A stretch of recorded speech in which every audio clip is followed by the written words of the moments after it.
To fight Tito for the title, they got to get under 200 pounds.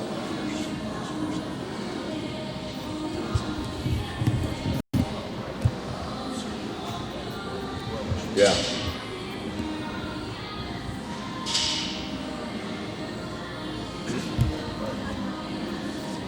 Yeah.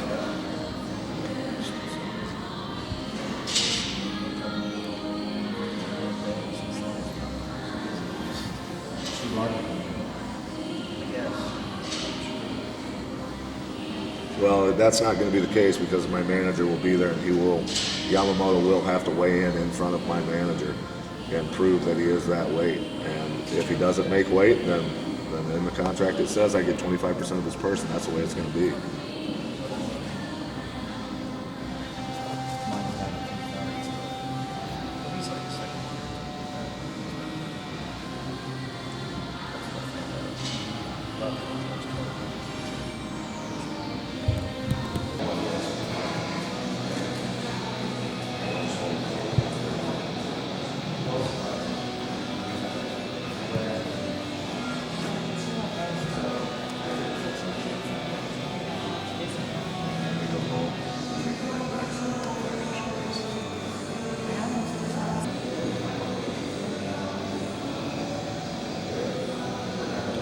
Be like that way we can.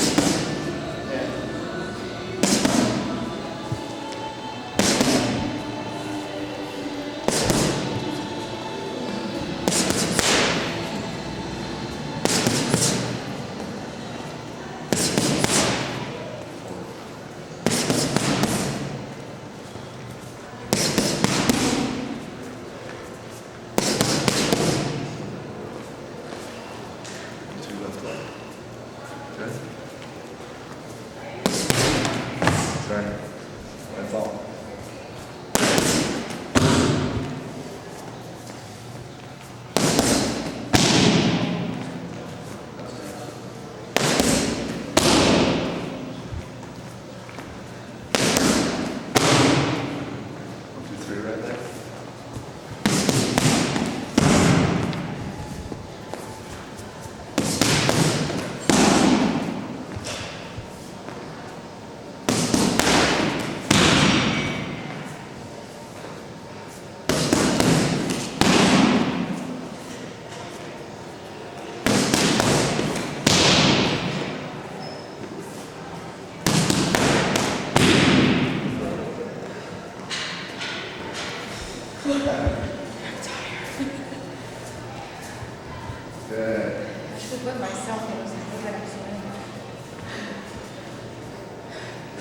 That would be cool for an introduction.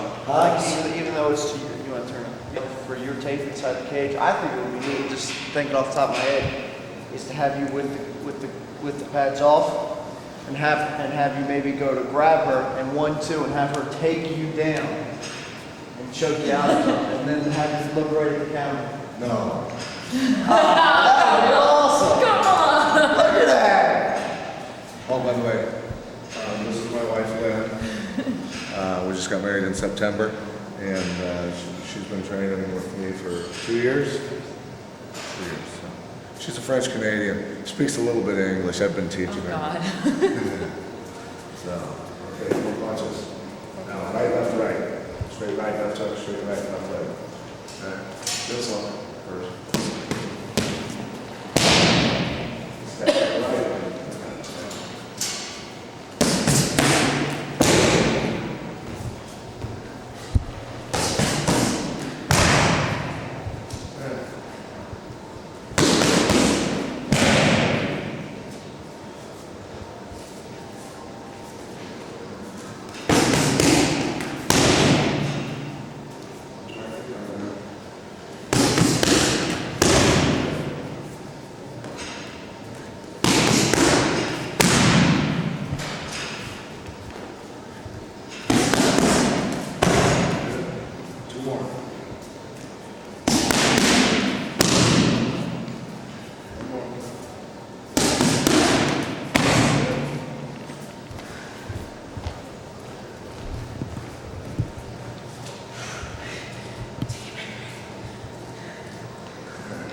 Okay, left hook, right hand, left hook.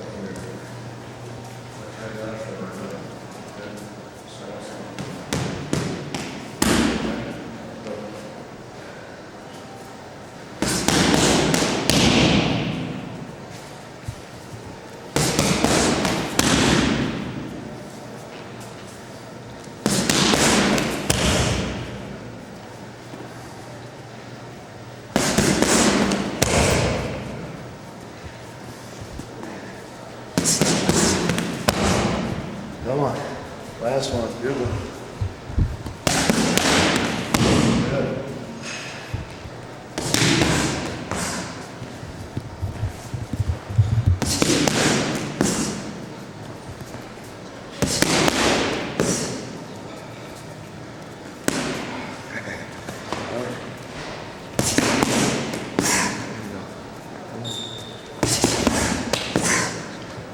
Couple more.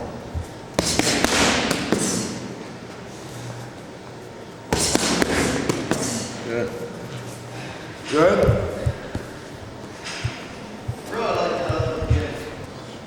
Grab my trap. Spin. Pass this leg. Right? No. Pass your leg. Pinch your knees together. Arch. Don't do it too hard to break my elbow. Jesus. I'm sorry, I don't know. Not that hard to do. I don't know.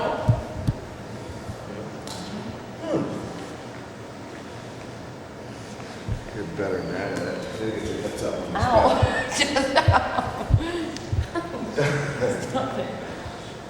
Bring your butt up in the air when you spin. Okay. Like this? Spin. Yeah.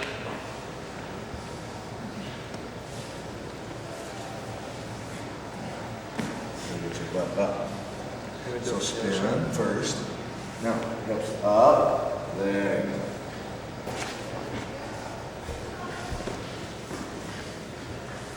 I don't know much, see? Gotta get your feet up like you're kicking. Okay. Where's Matt so he can help me? So what to do? Spin her around.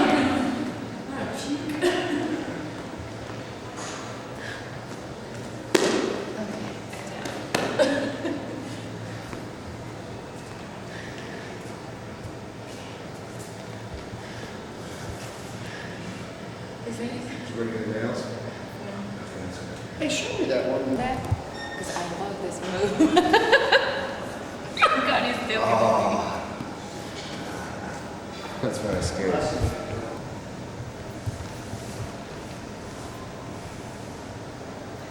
Yeah, it didn't go now because no. I just want to force it. Did you feel this? What'd you do? Did you just did a? You probably hit me. That's his messed up neck. He's had a messed up neck for a long time. Okay, well, this is like a string of like muscles sticking out here. Haven't you always had that? Remember Yeah. you've had that big lump? Yeah, it's pretty funny. Okay, next. Nothing else? You want to show me? The back? On your stomach. On your stomach. Hey, you live with it, buddy, okay? I'd lay down for a second. No, okay. Actually, you got to adjust this one.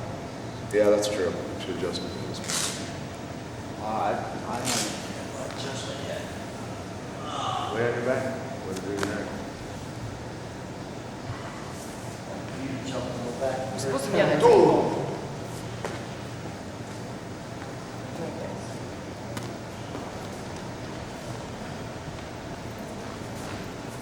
I all can't practice. Okay, Oh, thank you, Mary. next one.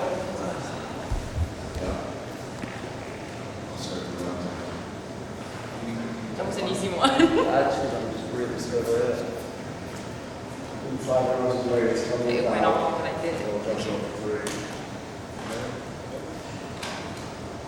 Yeah, the back here is really much easier if I would have my tape in there, but I just don't. So, that was your big. Nice flats. I got my same stuff I'm wearing all day.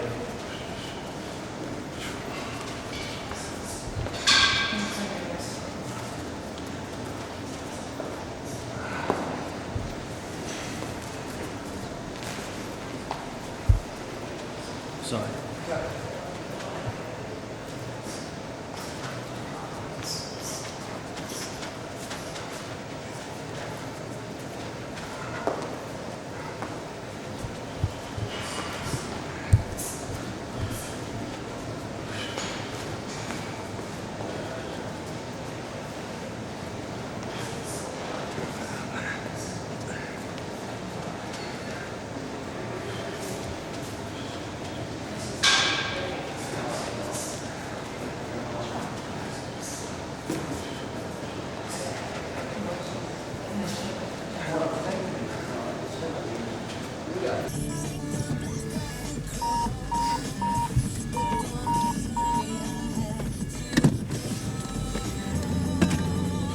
do.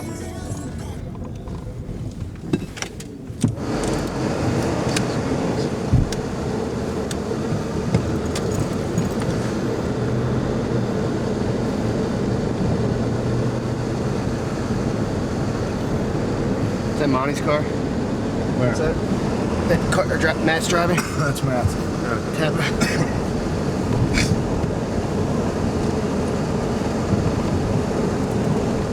You running? Dude. Dan. Yeah, I'm rolling.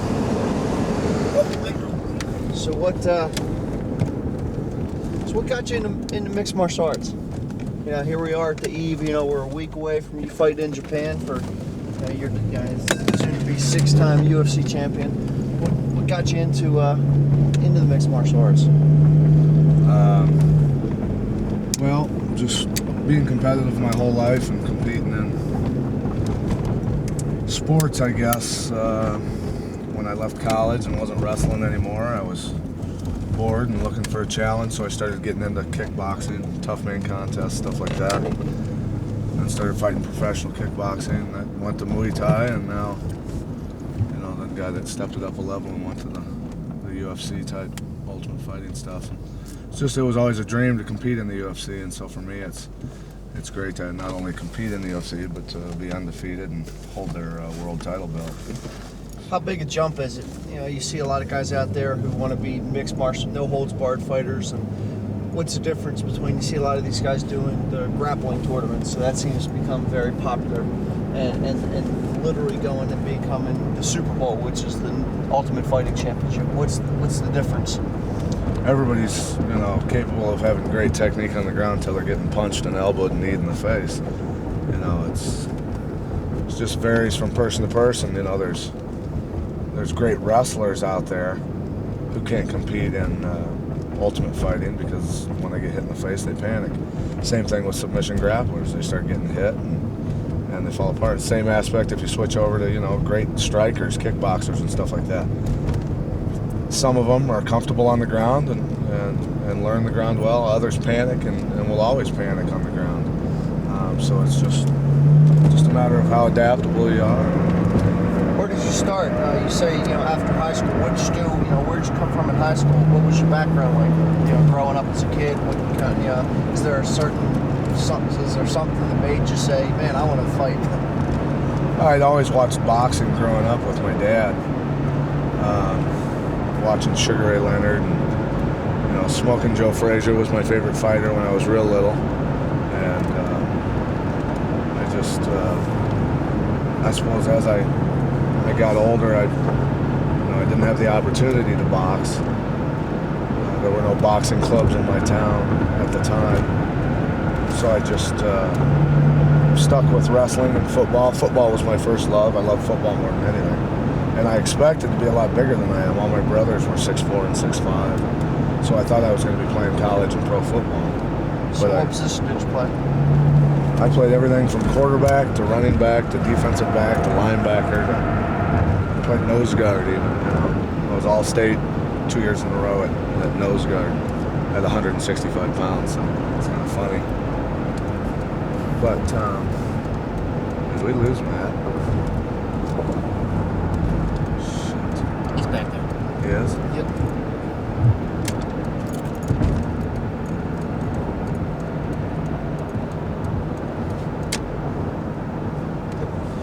I saw a thing in your gym up on the mirror that it was, I guess, your relatives.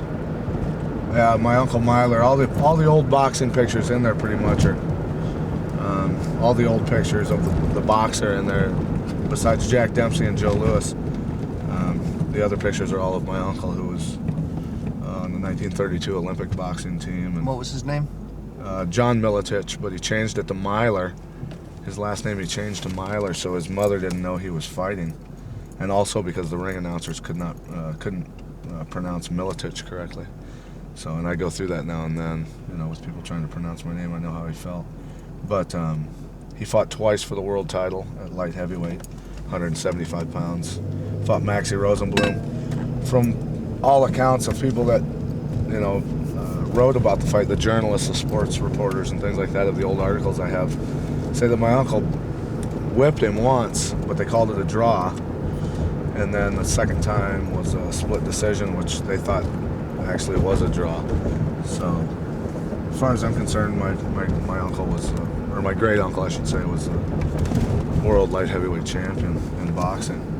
When he was an amateur, he knocked Joe Louis down 7 times in 3 rounds in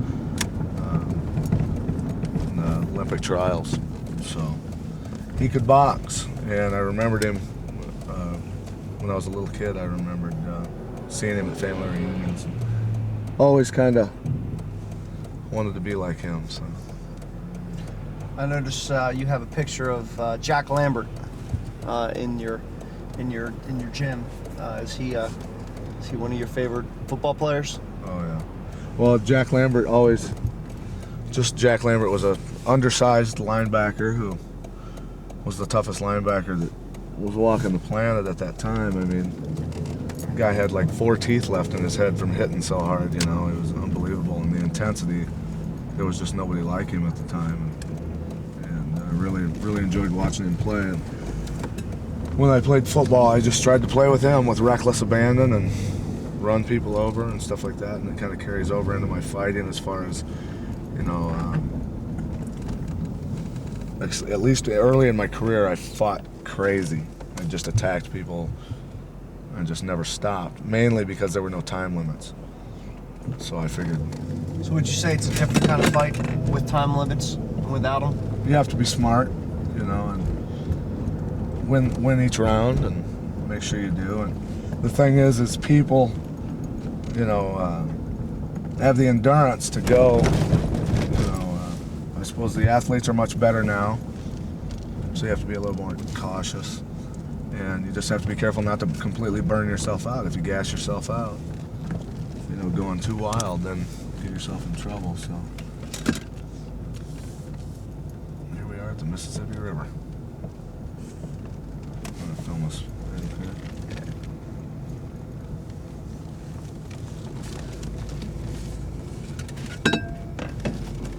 Sweet, dude. We should get out there though. That'd be better. Yeah, but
try to speak as loud as you can, Pat.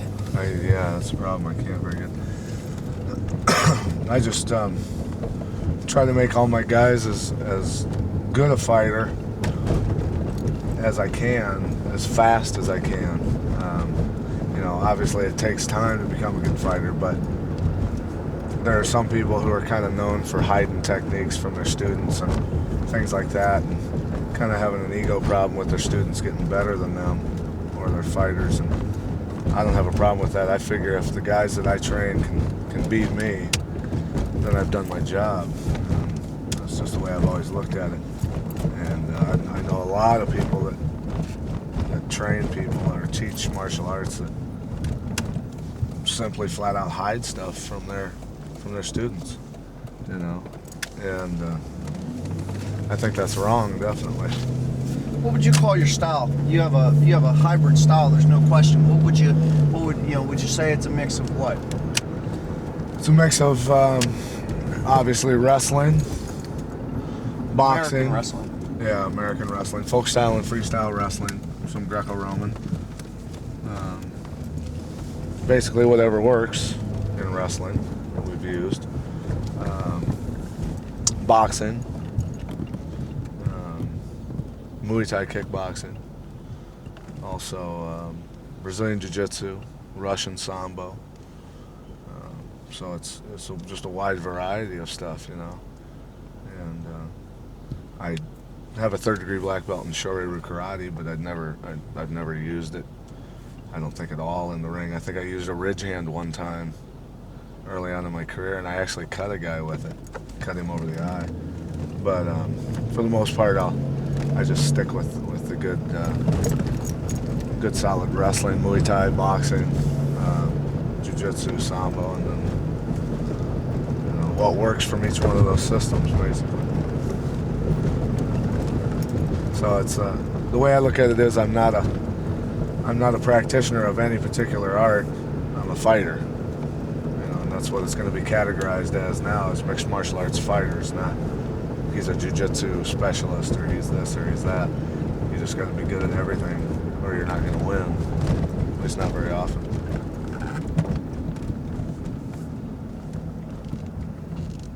Yeah, you're seeing the days of the singular art disappearing as far as champions in mixed martial arts fighting. Yeah, the top guys in the sport are always going to be well-rounded fighters. And that's just, you know, it's just the way it is. If you're not, you won't survive. You sure as hell won't make a living at it.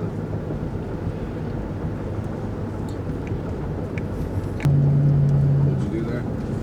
Got pizza. Grab something to eat. Domino's? Yep.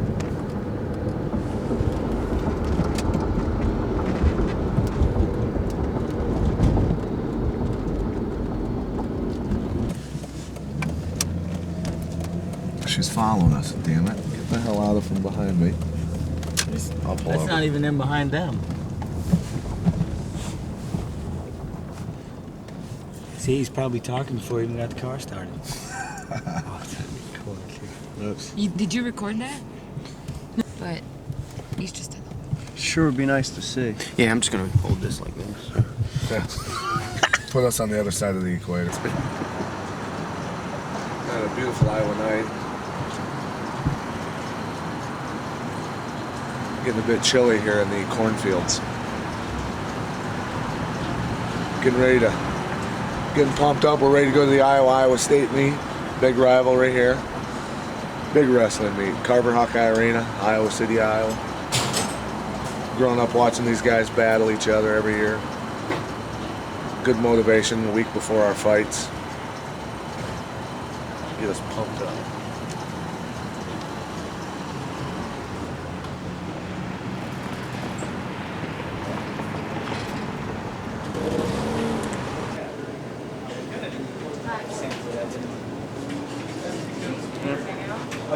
Hey, Jeff, I'm sure he doesn't mind if you sip on something when you write it down. Oh, yeah? I just, guessing. Yeah, let's do that. Follow him around the Carver Hawkeye Arena. That way everybody starts staring at him. What You is did that in Daenerys. You did that in Daenerys today. You can see Jens' face really good right now, can't you? Yeah, we sure What are you can. talking about? Sure can. You can probably turn that off. That way it's feeling better. You guys are Actually, let's do. Tip your hat up a little bit. Yeah. Tell us a little bit about yourself, Jens. How old are you? 26 as of Wednesday. As of Wednesday. Last Wednesday. Yeah. How long you been mixed martial arts? This is my 3rd year of mixed martial arts, and I grew up wrestling. I always wanted to be a boxer, Yeah. so I used to watch fights all the time. So this is my 3rd year. When did you start training with Pat? January 6th, I took a train out here. Tell us about that. I understand it's a pretty interesting story. Yeah, I had a job as a resource officer in Idaho, straight out of college, and I was going to be the head coach. Pretty much everything I wanted to do, they were my 2 dream jobs. But I also had a dream to fight. I went to Lake Charles in September, and Matt Hughes was fighting, and Jeremy Horn was fighting, and that's when I met Pat. Monty and everybody, we had a long layover, 6 hours, and they kind of took me in and Nathan in because he knew Nathan when Nathan was 13 years old, the guy that was training me. So, anyways, in a roundabout way, I had something to do with Pat since I started fighting. But I met them there, and then I went down to California. I knew after that fight it was a good fight, and everything was kind of tugging at me to take off and go fighting. And so, I quit my job. They gave me their blessings, and I took off and moved down to California, and thought I was gonna be able to train with the Shamrocks and everything, and there was nobody in there. Nobody was training. I was in there training by myself. So I came home to Idaho and was training with the wrestlers again to get in shape. My friend Nathan kept telling me, go out and see Pat, go out to Pat's, go out to Pat's, I'm telling you. So finally, he called Monty, and Monty called me 3 days later. Said he talked to Pat and said, come out. He had me a fight on the 15th. So I jumped on a train with 2 duffel bags and gave up everything. He said goodbye to everybody I knew and took off to chase the one big dream that I had, you know. Now, what's your background? Where do you come from? What's your scholastic background? I was a 2-time college All-American. I was a 6-time high school All-American wrestling. That's pretty much all I've ever done. I started boxing a little bit, basically just hitting pads before I moved out here. But everything I've learned has been from out here. Where'd you go to school? I went to school at Boise State University in Idaho, and I'm originally from Seattle. And did you graduate? I graduated high school and college. Did you graduate college? I got a degree in criminal justice. So someday, my biggest dream is to have a youth ranch. I want to take care of juveniles and stuff because I have a brother in prison. My sister's lost. I grew up in an abusive family. I know what it's like to see suffering and pain and to feel like there's no hope and there's no, there's just no tomorrow. So I want to help people. I want to give to them what I've received from. I've basically been raised by coaches. That's just how I've been. And so coming here has been the best thing for me. Pat's been like a brother to me. And the team's been like a family to me. They took me in from day one. I came in here and just basically worked my ass off, and they accepted me. If you had to, if somebody was thinking about buying a videotape, and you see there's a million different videotapes out there, why would you recommend they buy Pat's? Because it's like I said before, not only is Pat a great fighter, he's a better coach. The guy explains everything to a detail, and it's no fluke that he's got the best stable, and it's no fluke that Coleman came for a month and then come back and had the best comeback tournament of his life, and he wins it, and Pat's in his corner. I watched it for a month. He changed Coleman around. It's no joke. Pat, when he gets his hands on you, he's got a golden touch. He got nothing but victories coming after that. So there's no other tape out there. What do you think about mixed martial arts? Let's say somebody who doesn't understand the game, let's say they come from a traditional background. Would you recommend that they watch this tape? I more than recommend that they watch this tape. It explains more than just the moves. It explains the heart and soul that's behind it. This is the greatest sport of them all. It's like you love your sport. You love what it does. Now just imagine if you combined 5, 6 more of that style and brought it all into one big universal style. That's what mixed martial arts is, and it's incredible. Great. If you could say one thing, let's since Pat's not anywhere around, let's Tell them about your crack habit now. Yeah, let's tell him about that. No, I'd say the thing with Pat is I've never met somebody who's so willing to give 110% of himself, yet he doesn't have to ask anything, because the people that train underneath him or train with him, I would say, will do anything for him. I mean, if he told me to go through a wall, I'd just say head first, feet first, you name it. I wouldn't even ask a second time.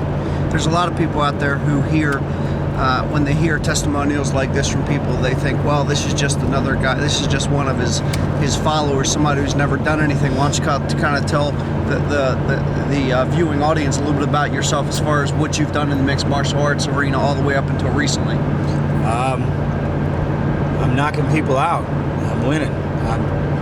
dominating them with conditioning and dominating them with stand-up. And I watched the tapes, watching when I first started, from where I learned, from before I came to Pat's until I showed up with Pat's, and watched the difference. The action speaks louder than words. I'm a completely different fighter. I look at myself before I knew Pat, I was nothing. I mean, I look at myself now, I'm smiling, I enjoy it. The proof's there, it's in the tapes, there's no lying, it's all in the footage. Can I explain what happened? We happened to be there because we were filming it, but maybe if you could explain kind of what happened leading up to the fight, because what I remember seeing bits and pieces and being there was, I can remember almost verbatim Pat telling you exactly what was going to happen. Why don't you kind of explain, because it was just amazing to me to see that. So that people can see that. Oh yeah, it was on the tape. We knew, Pat knew long before I was going to win this fight standing up. He knew it from the second they said I was going to fight him. And who were you fighting? I was fighting John Lewis, who's more than recognized as a top fighter. He's taken on the best. He's taken on heavier guys. He's a black belt in Jiu-Jitsu. He's got 4 schools. He trains with some of the best guys around. But the thing is he's 6 feet tall. He's looking down and everybody's always fought, and he drops his hands. He was taking me lightly. He's not a legitimate southpaw, so he knew his strong hand was forward. And from that, probably 2 months out, Pat was working with me, throwing a jab. Either I dip inside, 3-punch combo, outside, 3-punch combo. But regardless, I was looking for the jab, and he had me to the point that it was instinctual. The second I seen a jab, my head was going one way or the other. And so that combination, that punch that I hit Lewis with, it was so far from a lucky shot. If people could only understand how planned out that was, it was unreal. And the other thing was, Pat knew how hurt I was. Not taking away anything from John Lewis, but I was hurt bad. I was bedridden 2 weeks before the fight. I was limping, and Pat knew, and Pat's exact words were, when you get in the corner, you only got one choice, Now he needs to watch out, because I'm backed into a corner. I got nothing to do but fight for my life. So I had no fear. And he gave me my saying back, right when I started getting scared. He said, you came here on 2 duffel bags? He goes, you came here with nothing. He goes, I put your team in your right hand and your mother in your left hand. And he goes, now you go out there and you drop this guy. I went out and dropped him. I believe that was the fastest knockout in UFC history. Yeah, it was. So that's good to have, It was fun, and it helped because I was ready to go to war, but at the same time, I knew if the shot landed, I knew he was going to drop his hands. I knew it wasn't going to be a powerful punch. That's why I didn't back up. I knew he couldn't hit as hard as these guys hit me in practice. It doesn't happen, so you're not afraid of being punched. So you think that with the Miletich martial arts system, it's a complete system. I was actually, not to cut you off, I was actually asked, somebody asked me, hey, when you train your boxing and you train your Muay Thai, your grappling and your wrestling, he said, well, who are your specific coaches? And I told him, I go, Pat. And he said, for all of them? And I said, yeah, that's why we call it the Miletich Fighting Systems. We don't go anywhere else but our room. We have certain people that are good or better at certain things, and we feed off each other. We don't have to go outside to any one camp to learn any specific thing, but that's not saying we're not wide open to learn anything. I mean, we're open. The second we see something, we're studying it, we're trying it, we're breaking it down, we watch tapes. But I think all of our desires combined just makes it a complete fighting system. So that's what makes it a complete fighting system. Pat doesn't overlook one aspect. I mean, we're talking from sleeping to stretching to eating to training to stand up to ground to submissions to kicking, everything. He doesn't just preach one thing. So tell us about, you have a nickname that the UFC wasn't able to actually, I don't think they understood that nickname. Why don't you tell us a little bit about it? It's Little Evil. Yeah, it's Little Evil's more the way I train. It's something I picked up from Pat because of my mentality. The first time I ever got choked out in class, I just sat there and just gripped my face and I wanted to just cry. And then I jumped back down in there and got more serious and started going crazier and crazier. And it's not Little Evil to the point that I don't treat people outside of fighting like, I'm some mean man, but it's the way I train. It's my training mentality and it's the way I fight. When I get in the cage, I punch with bad intentions. I hate the guy. I want to hurt him. And that's kind of where the little ego came from, my training. I came from the bottom of the barrel, and I train with more than desire. I train with anger. I'm pissed all the time when I'm training. I mean, that's just the way it is. I came here for a reason. I'm not playing around with these guys that I'm fighting. They don't, you know, they say they train hard. I laugh at them because I know they're not training harder than I am. Because it's more than a lifestyle. It's my religion. Is there anybody in particular that you'd like to fight? Royler Gracie. Tell me about him. I want to fight him because he's got that Gracie mystique, and he won't never fight anybody his own size, because if he does and he loses, he takes away from that mystique.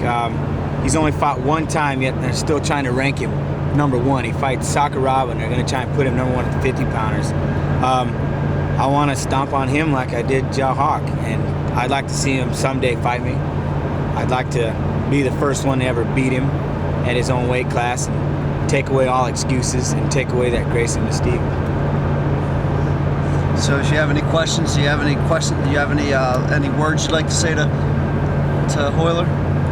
Yeah, watch out, man. I'm coming to get you and the rest of them. I didn't know this. You step in there with me, that MFS means more than Miletich fighting systems. It means you're in deep shit.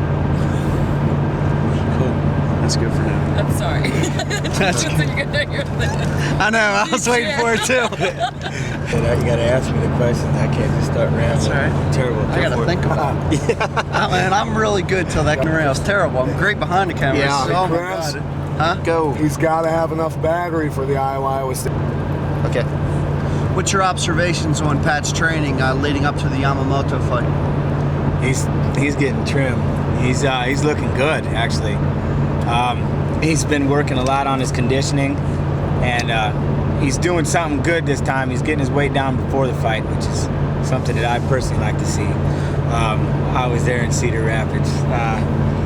But no, he's looking really good. His boxing, he's an animal. He was going with Bobby Hoffman the other day. And his kicks, he's got Hoffman hopping up and down in the air. And I had 2 or 3 people come out of the room now saying this is how hard Pat kicks. And I think he's getting a little more serious. He's getting a little angry, a little ornery. I know he's hungry, and that's the best thing. People are definitely going to see a new and improved Miletich. What do you think his biggest strength is going into this particular fight? The fact that he's well-rounded. He can do everything pretty much with ease, and he can make other people look bad trying to hang with him. Right. What are your predictions? I predict Pat's going to push the fight around, probably finish it either by punches or down on the ground, probably within the second or third round. I don't think it won't go the distance. So you think he'll knock him out or submit him? I would love to see a knockout. I know he'll definitely put the combinations together. I guess it all depends what kind of Pat Miletich comes out there. If he comes out there throwing his punches like he can and boxing the way he can box, then he's going to put the guy away quicker than anybody can imagine. If he's going slower, then yeah, I'd expect a submission. Do you know anything about Yamamoto? I seen him on a tournament. I know he's big. I know he's built real well. He's got a good size. He's really relaxed. He's real arrogant. He likes to fight that Japanese style. He'll sit there and try just the high-risk maneuvers. And then when he's on his back, he's content to lay there. He hasn't ever experienced the kind of hand speed and power that's going to be coming at him. That's for sure. Thanks, Jeff. Sounds good. Whoops. Just took your picture. What's that? Took your picture. Whatever you were talking about. So the explanation of the shirt. Yeah. The Beast is wearing my clothes. Me and Pat were going to UFC 24. I was fighting David Velasquez, and I had a song, and it's titled "The Beast in Me." And there's a part in there he's talking about how some days he wakes up and he just wants to just kill everybody. He's the beast, and other days he's just a normal everyday man. And he says some days nobody knows, but the beast comes out in my clothes. And talking about he'll walk out in public and he'll be the beast, he'll be all mean, and he'll be wearing his clothes. And that's how that started. Ed did it as a surprise because he used to tell me that before I'd fight. And it was the second round. It was the second round of the UFC. Pat looks at me and goes, "Hey man, you get out there and you finish this guy off. The beast is in your clothes, brother. The beast is in your clothes." And I went out there and just laid a whooping on the guy.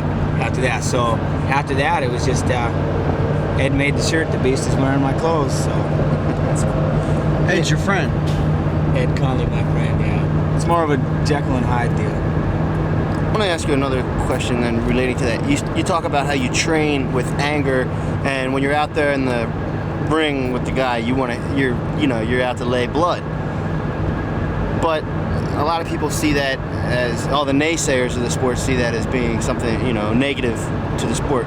How is it after, when you're not in the ring? How do you guys get along? How do you really feel about your opponents? How do you feel about other? We have nothing but respect and admiration. I respect any person that's willing to put it on the line and get out there and take a shot at doing it. That's the thing. People who don't do it have no clue about the camaraderie that happens afterwards. That hatred's only in that ring. It's not, I wouldn't even call it hatred. It's the competition level is to another level where you would call it hatred, because it's that serious. People don't understand it. It's to a height that they couldn't even fathom. Me and John, we have spoke before, we spoke after, we talked every day before the fight. John Lewis, the guy that I fought in the last UFC, there's not one person I fought that I'm not friends with. So the hatred's only inside that ring, and the hatred in the practice room is the only thing to keep it going, because it's long days, it's long hours, and it's not like we get paid like boxers. You don't get to take 6 months off and live off that $1 million paycheck. You win that fight, you got to turn around, you got to train, because the phone call could be the next day, hey, you got to fight in 2 weeks, and we got to take it. Someday they're going to take it serious enough and understand that the sport is not barbaric, it is a sport, and we'll start getting paid, and then they'll start seeing better fights and bigger shows, and people understand it a little more. Did you talk to John on the phone, or? I spoke to John over the computer. Okay, He can't talk right now. I didn't think you'd be able to talk with it. He's mumbling these days. Thanks.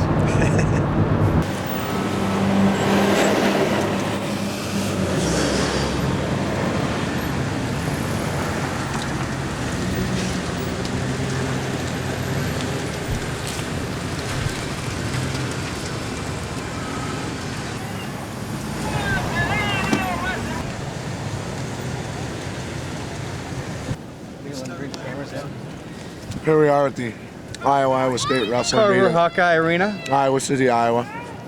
Ready to watch the rivalry, the beating, the bloodletting.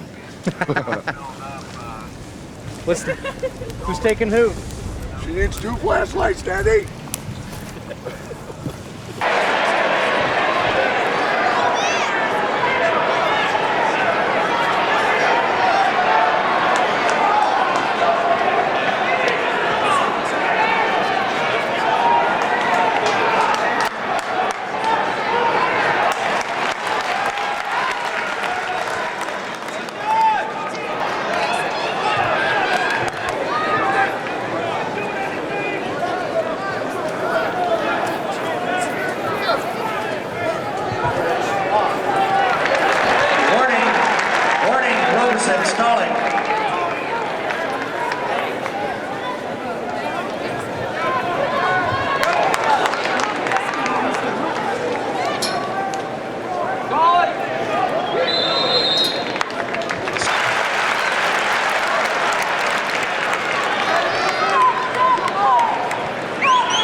Go for 2. Go, go! That's a parallel line. You gotta go, Billy! Come on, Billy! Now! Watch it off your hand!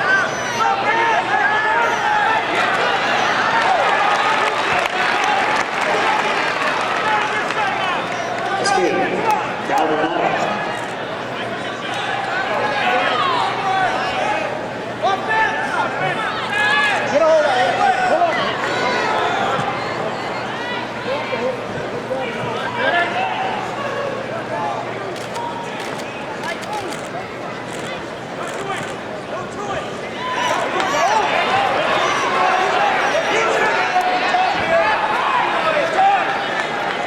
Get the elbow! That's a smart.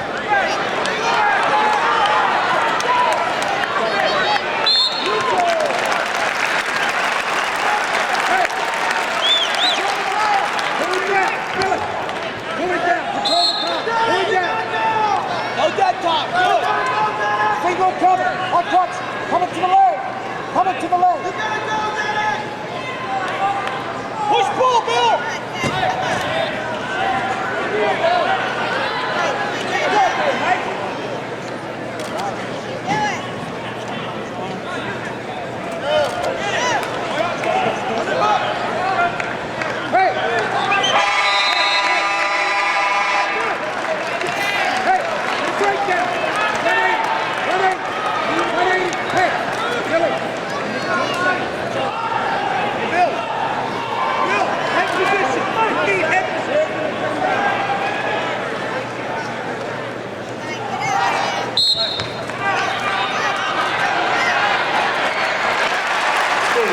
Yeah.